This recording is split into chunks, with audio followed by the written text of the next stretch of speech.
날마다 쓰는 나의 신앙일기 TV 데일리 큐티 나무향기입니다. 오늘은 미가 7장 18절에서 20절을 묵상하겠습니다.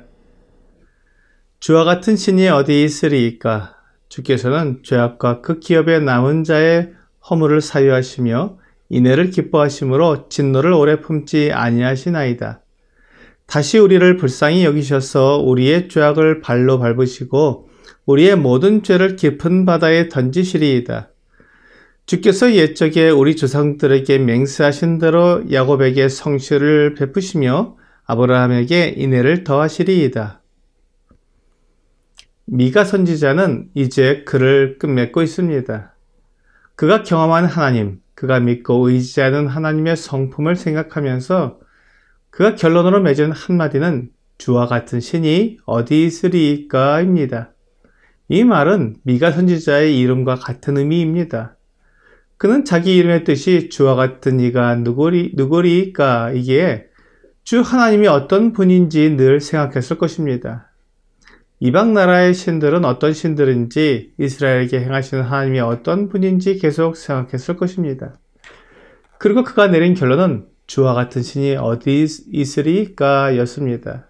이와 같은 고백은 오직 하나님을 경험한 사람만이 할 수 있는 고백입니다. 그리고 하나님을 정확히 아는 사람만이 할 수 있습니다. 미가 선지자는 하나님을 알았고 경험한 사람이었습니다. 이제 그가 고백하는 하나님의 모습을 하나씩 살펴보도록 하겠습니다.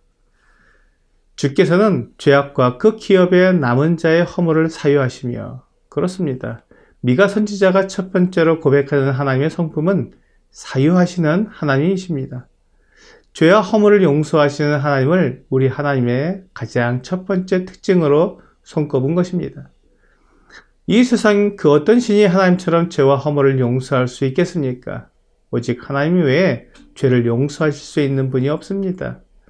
누가복음 5장 20절과 21절은 예수께서 그들의 믿음을 보시고 이르시되 이 사람아 내 죄 사함을 받았느니라 하시니 서기관과 바리새인들이 생각하여 이르되 이 신성 모독하는 자가 누구냐? 오직 하나님 외에 누가 능히 죄를 사하겠느냐? 라고 말씀하고 있습니다. 하나님 외에 아무도 죄를 용서할 수 없습니다. 그러므로 하나님은 그 누구와도 비교할 수 없는 유일하신 하나님이십니다. 다음으로 인애를 기뻐하심으로 진노를 오래 품지 아니하시나이다입니다. 하나님은 사랑이 많으시고 은혜가 넘치는 분이라는 것입니다. 출애굽기 34장 6절은 여호와께서 그의 앞으로 지나시며 선포하시되 여호와로다 여호와라 자비롭고 은혜롭고 노하기를 더디하고 인자와 진실이 많은 하나님이라 라고 말씀하고 있습니다. 이스라엘 백성들이 하나님 앞에서 그렇게 오랫동안 죄와 악을 행했지만 그들을 결코 버리지 않으시고 받아주셨습니다. 누가복음 15장 22절부터 24절에는 아버지는 종들에게 이르되 제일 좋은 옷을 내어다가 입히고 손에 가락지를 끼우고 발에 신을 신기라. 그리고 살찐 송아지를 끌어다가 잡으라. 우리가 먹고 즐기자. 이 내 아들은 죽었다가 다시 살아났으며 내가 잃었다가 다시 얻었노라 하니 그들이 즐거워하더라 라고 말씀하고 있습니다. 아버지의 재산을 가지고 먼 나라에 가서 탕진한 둘째 아들을 받아주시는 아버지의 모습입니다. 이 아버지의 모습 속에서 하나님의 모습을 보게 됩니다. 사랑과 은혜가 많으시고 노하기를 더디하시는 다정하고 온유하신 아버지의 사랑을 경험하게 됩니다. 미가 선지자는 이렇게 놀라운 하나님의 사랑과 인애를 경험한 것입니다. 그리고 세 번째로 우리의 죄악을 발로 밟으시고 우리의 모든 죄를 깊은 바다에 던지시리이다 라는 말씀입니다.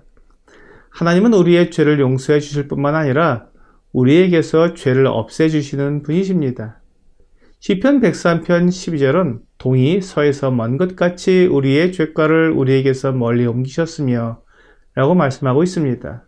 또한 이사야 44장 22절은 내가 내 허물을 빽빽한 구름에 사라짐같이 내 죄를 안개에 사라짐같이 도말하였으니 너는 내게로 돌아오라 내가 너를 구속하였음이니라 라고 말씀하고 있습니다.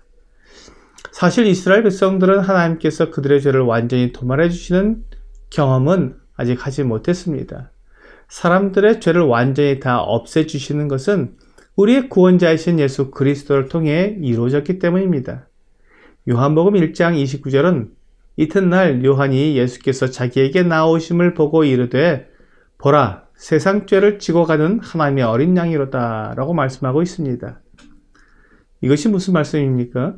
이스라엘 사람들은 요한이 하는 이 말을 들었을 때 곧바로 이해할 수 있었습니다. 어린 양은 그들의 죄를 용서받기 위해 성전에 데려가는 제물이었습니다.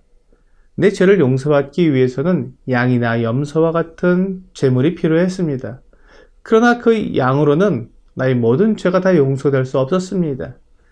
히브리서 10장 3절과 4절은 그러나 이 제사들에는 해마다 죄를 기억하게 하는 것이 있나니 이는 황소와 염소의 피가 능히 죄를 없이 하지 못함이라 라고 말씀하고 있습니다. 짐승 제물로는 능히 없애지 못하는 죄를 위해 하나님께서 완전한 제물이신 예수 그리스도를 준비하신 것입니다. 히브리서 10장 12절은 오직 그리스도는 죄를 위하여 한 영원한 제사를 드리시고 하나님 우편에 앉으사 14절은 그가 거룩하게 된 자들을 한 번의 제사로 영원히 온전하게 하셨느니라. 18절은 이것들을 사하셨은즉 다시 죄를 위하여 제사 드릴 것이 없느니라 라고 말씀하고 있습니다. 완전한 죄사함, 우리의 모든 죄를 깊은 바다에 던져 넣으시는 하나님은 이 세상 그 어떤 신과 비교할 수 없는 유일하신 하나님이십니다. 그리고 그 일을 위해 자기 아들을 아끼지 않으셨습니다. 이것이 하나님의 사랑이요 은혜요 구원입니다. 로마서 8장 31절과 32절은 그런즉 이 일에 대하여 우리가 무슨 말하리요? 만일 하나님이 우리를 위하시면 누가 우리를 대적하리요?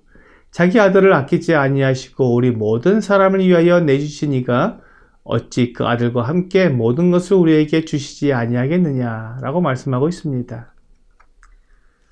사람들에게서 제물을 받고 사람들에게 있는 귀한 것을 빼앗으며 자기의 만족을 위해 사람들의 것을 갈취하는 만들어진 다른 신들과 같지 않은 완전하고 유일하신 하나님의 모습은 이렇게 사람들을 사랑하시고 자기를 희생하시는 놀라운 모습입니다. 사람들은 이러한 하나님의 모습을 상상할 수 없기에 그 하나님을 전해주어도 믿지 못하고 받아들이지 못하며 계속해서 자기 생각을 고집합니다. 하지만 미가 선지자는 주와 같은 신이 어디 있으리까 라고 말하면서 이 세상에 있는 모든 신들이 다 거짓이며 오직 여호와 하나님만이 참 하나님이심을 외치고 있는 것입니다. 오늘의 적용 질문을 보겠습니다. 나에게 하나님 같은 분이 또 있습니까? 그 이유는 무엇입니까? 사람들은 하나님을 잘 알지 못하기 때문에 돈을 하나님처럼 섬깁니다. 또는 권력을 하나님처럼 생각합니다. 그러나 우리 주님과 같은 신은 없습니다. 오늘 우리의 모든 죄와 허물을 용서해 주시고 사랑과 인내로 오래 참으시며 우리의 죄를 완전히 도말해 버리시는 유일하신 하나님을 찬양하는 여러분과 제가 되기를 주 예수님의 이름으로 기도합니다.